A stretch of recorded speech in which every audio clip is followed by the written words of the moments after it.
દ્વારકાધીશના દર્શનની અભિલાષા સાથે નીકળેલા શ્રદ્ધાળુઓ માટે કાળમુખું ટ્રક મોત બનીને ત્રાટકતા મોરબીના પીપળિયા પાસે કાળજો ધ્રુજાવી દે તેવો અકસ્માત સર્જાયો છે। દિયોદરના નવાગામ અને અધગામથી 5 દિવસ અગાઉ ભક્તિભાવ સાથે નીકળેલો 11 પદયાત્રીનો સંઘ જ્યારે મોરબીના પીપળિયા નજીકથી પસાર થઈ રહ્યો હતો ત્યારે એક અજાણ્યા ટ્રક ચાલકે પાછળથી આ પદયાત્રીઓને જોરદાર ટક્કર મારીને કચડી નાખ્યા હતા। ભયાનક અકસ્માતની આ સમગ્ર ઘટનાના સીસીટીવી ફૂટેજ પણ સામે આવ્યા છે, જેમાં જોઈ શકાય છે કે બેફામ ગતિએ આવતા ટ્રક ચાલકે પદયાત્રીઓને અડફેટે લીધા અને ત્યારબાદ પળવારમાં ત્યાંથી ફરાર થઈ ગયો। આ કરુણાક્રાંતિમાં દિયોદર તાલુકાના નવાગામના 2 અને અધગામના 2 એમ કુલ 4 પદયાત્રીઓના ઘટના સ્થળે જ કમકમાટી ભર્યા મોત નીપજ્યા છે, જ્યારે અન્ય એક વ્યક્તિ ગંભીર રીતે ઘાયલ થતા તેને તાત્કાલિક સારવાર માટે સિવિલ હોસ્પિટલ ખસેડવામાં આવ્યો છે। ઘટનાની જાણ થતાં જ તાલુકા પોલીસનો કાફલો ઘટના સ્થળે દોડી ગયો હતો અને મૃતદેહોને પોસ્ટમોર્ટમ માટે મોકલી આપીને ફરાર ટ્રક ચાલકને ઝડપી પાડવા ચક્રો ગતિમાન કર્યા છે।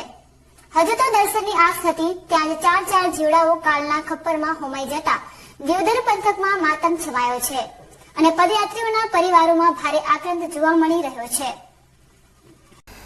અમે અધગામથી નીકળીને દ્વારકા જતા હતા, એટલે 3 ભાઈ નવા દિયોદરના હતા અને 7 જણ અમે હતા, 8 જણ અમે હતા અધગામના। અને આજ 6થો દિવસ અમે રાત રોકાણા હતા સરવરના હનુમાન મંદિર છે ને એ આશ્રમમાં રાત રોકાણા હતા।